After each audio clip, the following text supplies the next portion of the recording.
Good morning students.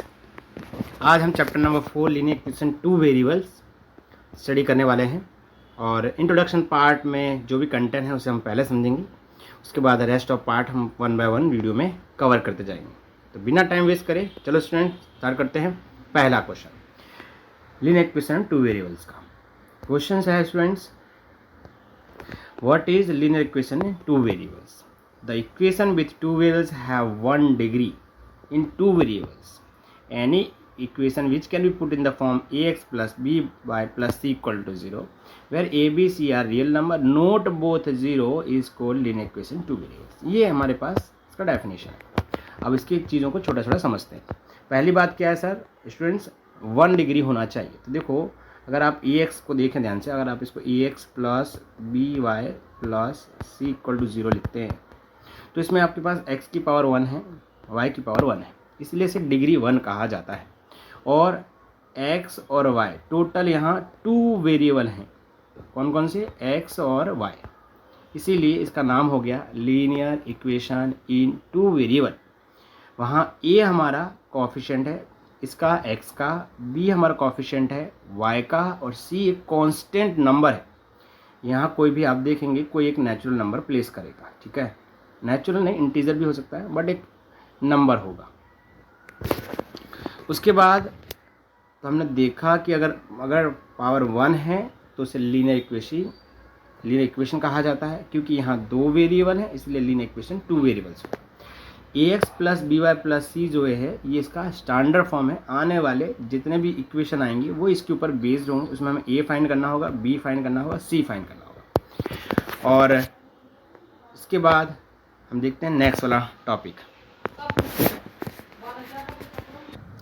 देखिए student second question, right each of the following equation ax plus B Y plus c value a b c and in c each cases. हमें इसमें a की value, b की value, c की value, d की value, वो सब value हमें बतानी रहेंगी, ठीक है। तो चलो समझते हैं कैसे करेंगे इसे हम। पहला आप देखिए हमारे पास जो क्वेश्चन है वो 2x plus 3y equal to 4.37 इस तरह का क्वेश्चन दिया हुआ है। इसमें हमें फाइंड करना है a की वैल्यू, b की वैल्यू और c की वैल्यू। करेंगे कैसे? इसे हम कंपेयर करेंगे। जैसे ये 2x हमारे पास है, 2x plus 3y minus 4.37 equal to 0, इसे हम इस तरह से लिखेंगे। अब इसको कंपेयर करेंगे हम ax plus by plus c equal to 0। अब x सेम है हमारे पास, तो यहाँ a के सामने क्या लिखा है 2, तो a की वैल्यू क्या हो जाएगी 2। देखो आप a की वैल्यू क्या लिखा है मैंने, 2 लिखा हुआ है। वैसे ही y टर्म यहाँ पे हम देखें मैच कर रहा है, तो b के सामने क्या है 3, तो b की वैल्यू क्या हो जाएगी 3, b के सामने क्या है 3, और प्लस c के सामने माइनस 4.37, तो आप ऐसे लिखेंगे plus c equal to minus 4.37, और उसके बाद c की वैल्यू क्या हो जाएगी माइनस 4.37 ऐसे। तो c की वैल्यू हमारे पास माइनस 4.37 हो गई। स्टूडेंट्स आप सेकंड क्वेश्चन देखें। सेकंड क्वेश्चन में x minus 4 equal to root 3y दिया है। अब ये जो रूट 3y है, आप पहले क्वेश्चन को देखें, ये रहा मैंने x माइनस 4, ये रहा। इसमें रूट 3y को we will take left side. जैसे ही लेफ्ट साइड ले जाएंगे it would be like that, minus root 3 and here would be y.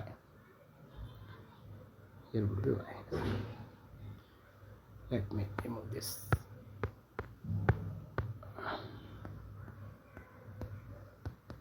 Now you have to compare. First of all you will arrange in the order. तो कैसे हो जाएगा, x minus root 3y minus 4 equal to 0, this is the order. कैसे पता किया, ax by plus c, ये इसका order है।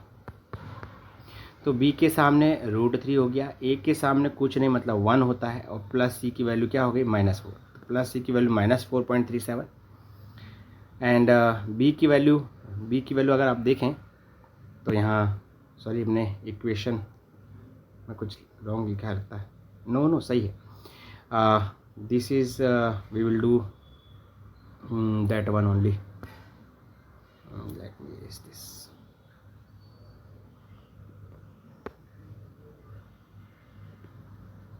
ये रहा, बी की वैल्यू क्या दिया है -√3 है ना।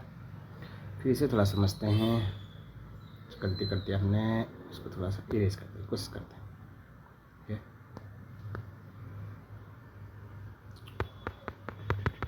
फिर से समझते हैं।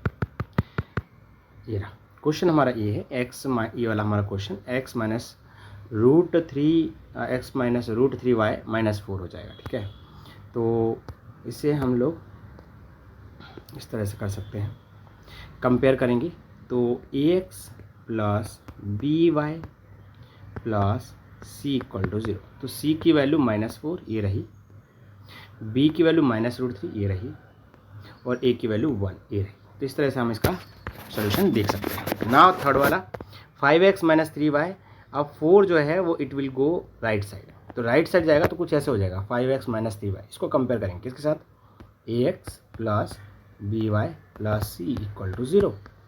a की वैल्यू क्या है हमारे पास 5 है, b की वैल्यू क्या है -3 है, c की वैल्यू क्या है -4 है। देखो c की वैल्यू -4, b की वैल्यू -3, a की value 5। Now it's been done. Next देखेंगे,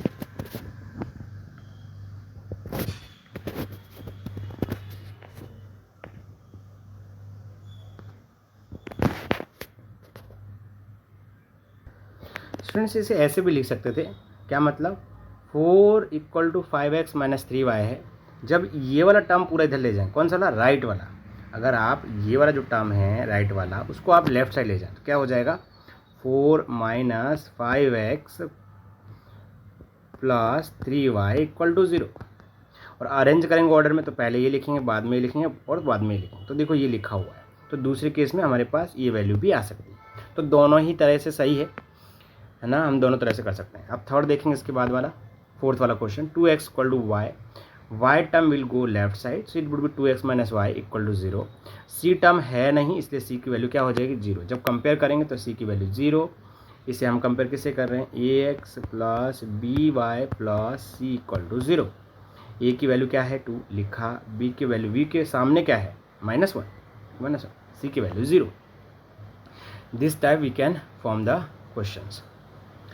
और ऐसे एक और क्वेश्चन, इसे ये भी हम ऐसे बना सकते हैं, ऐसे हम लोग जितने चाहें उतने इन्फिनिटी क्वेश्चन फॉर्म कर सकते हैं। स्टूडेंट्स नेक्स्ट देखेंगे,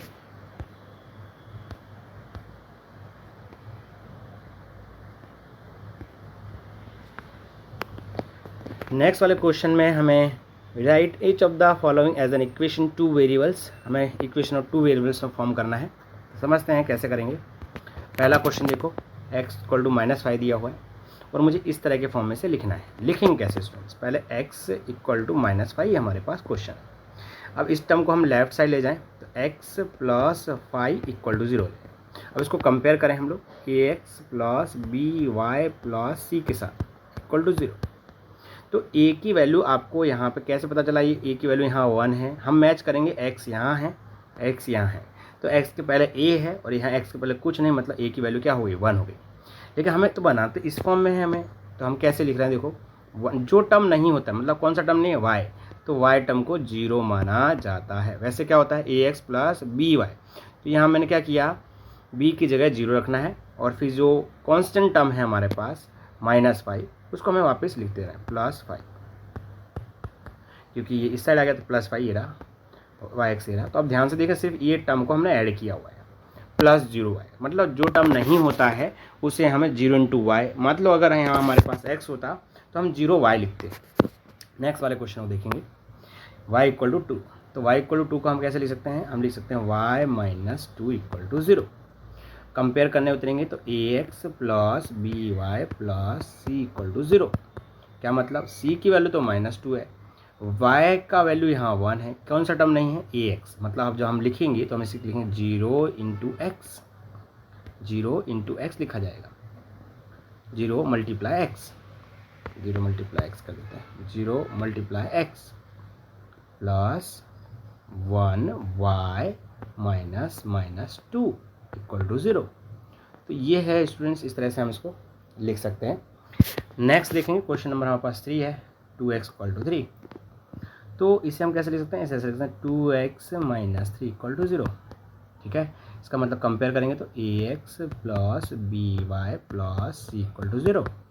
मतलब हमारे पास 2x तो है, जो टर्म नहीं होता है उसे हम 0y लिखते हैं, -3 = 30 प्लस।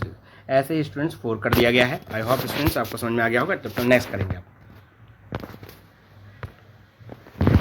नेक्स्ट क्वेश्चन में हमें लिखा है कि find 4 different solution of the equation x + 2y = 6। कैसे कर रहे हैं इसको, ये हमारा क्वेश्चन है, हमें 4 इक्वेशन फाइंड आउट करने हैं। ठीक है, तो देखो हम सबसे पहले इसमें x = 2 और y = 2, मतलब एक वैल्यू लेंगे, 2 वैल्यू नहीं लेंगे, एक वैल्यू लेंगे। यहाँ तो हमने चेक किया है एक्चुअली, हम स्टार्ट तो हम इसके नीचे वाले हिस्से करेंगे। तो हम यहाँ से देखो वो हिस्सा बाद में देखते हैं, समझते हैं। इस क्वेश्चन में आप देखिए, ये रहा हमारा क्वेश्चन 2y = ये क्वेश्चन हमारा x कहाँ गया क्वेश्चन, ये x + 2y = 6। इसमें हम क्या रखेंगे, हम रखेंगे x = 0, x = 0। जैसे ही आप x = 0 रखेंगे, इक्वेशन क्या बनेगा, देखिए इक्वेशन हो जाएगा 0 + 2y = 6। कैसे पता, इस x की जगह क्या रख दिया 0, तो 2y = क्या हो गया 6, मतलब y = 6/2 का मतलब क्या हो जाएगा 3। तो इसके जो सॉल्यूशन होंगे वो 0, 3 होंगे। देखो यार, अब देखिए इन्होंने जो सॉल्यूशन लिखे 0, 3 इनका सॉल्यूशन है, और यहाँ बाद में एंड में इन्होंने बताया। तो इन्होंने ऐसे 4 सॉल्यूशन बनाने थे। पहले वाले सॉल्यूशन में हमने 2 2 रख के देख लेना, पहले हमें 2 ले लेना है। तो y = क्या आएगा 2, समझाता हूँ। आप लिखिए x + 2y = 6। x की वैल्यू क्या रखो 2। अगर x वैल्यू यहाँ 2 रखोगे तो अपने पास आपको पता चलेगा ये वहाँ चला गया, तो क्या हो जाएगा, थोड़ा सा आगे बढ़ते हैं, ये हो जाएगा 2y = 6 - 2 मतलब 4, मतलब 2y, मतलब y = 4/2 मतलब 2। तो हम देखेंगे इस तरह से 2 2 आ गया। इस तरह से आप जितने चाहें उतने हम लोग सॉल्यूशन फाइंड आउट कर सकते हैं। ये प्रोसेस मैंने आपको सिखा दिया है। ठीक है, आगे देखें। लास्ट क्वेश्चन है स्टूडेंट्स, इसमें फर्स्ट सेकंड थर्ड 3 क्वेश्चंस हैं। Find 2 solution for each of the following. हमें 2 सॉल्यूशन फाइंड करने हैं। तो स्टार्ट करते हैं हम लोग। Find 2 solution for each of the following. कैसे करेंगे समझते हैं। ये क्वेश्चन हमारा 4x + 3y। सबसे पहले हम लेट x = 0 रखेंगे, और अगर 4x की जगह हम 0 रख दें तो कुछ इस तरह का 4 + 0 × 0 + 3y = 12। अब 4 × 0 0 हो जाता है, तो 3y = 12 हो जाएगा। इसका मतलब क्या कि आप लिख सकते हैं 3y = 12, है ना, और y = 12/3, मतलब हो जाएगा आपके पास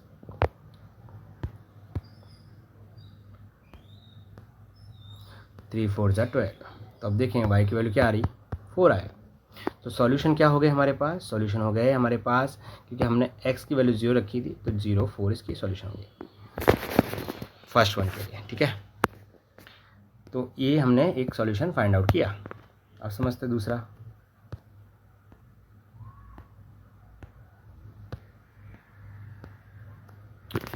सेकंड केस में हमने y = 0 लिया है, कोई इक्वेशन वही है, तो आंसर आएगा 3 0। कैसे समझते हैं। इक्वेशन आपका स्टूडेंट्स ये रहा 3y = सॉरी फिर से देखेंगे, ये रहा वो क्वेश्चन। इसमें हम y = 0 रख रहे हैं और y = 0 रखेंगे। अगर y = 0 रखा तो 4x 3y की जगह क्या रखना है 0 = 12। अभी होल टर्म क्या हो गया 0, तो हम क्या लिखेंगे 4x = 12, मतलब x = 12/4। आंसर क्या आ गया 3, मतलब 3 0। आप देखो सॉल्यूशन क्या होंगे 3 0। इस तरह से फर्स्ट वन हुआ। स्टूडेंट सेकंड टर्म करेंगे, थर्ड का में आपको समझ लेना सेल्फ। समझते हैं। सेकंड में 2x + 5y = 0 दिया हुआ है, तो हम लोग क्या करेंगे, सबसे पहले x की वैल्यू क्या रखने वाले हैं 0, और x की वैल्यू 0 रखेंगे तो कुछ इस तरह हो जाएगा 2 0 + 5y = 0। 2 × 0 क्या हो जाएगा 0 + 5y = 0। इसके बाद y = 0/5 मतलब, तो इसके जो आंसर आएंगे वो 0 0 आएंगे। x 0 आया, y 0 अपने आप आ गया। तो देखो इसका जो सॉल्यूशन है वो क्या लिखा है 0 0 0 0। दूसरे केस में हम x = क्या रखना है 1 रखने वाले हैं। तो इस इक्वेशन में दूसरी जगह अब हम रखेंगे 2, 1 + 5y = 0। तो ये 2 1 जा 2 हो जाएगा, 2 5y = 0 हो जाएगा। ये उधर जाएगा तो 5y = -2 हो जाएगा, मतलब y = -2/5। जो सॉल्यूशन जनरेट हुआ है हमारे पास, ठीक है, वो क्या होगा, 0 - 2। लिखेंगे कैसे, लिखेंगे हम 0 - 2/5। तो इस तरह से स्टूडेंट्स हम दूसरे और भी क्वेश्चन कर सकते हैं। आई होप स्टूडेंट्स आप लोगों को समझ में आया होगा। Thank you very much.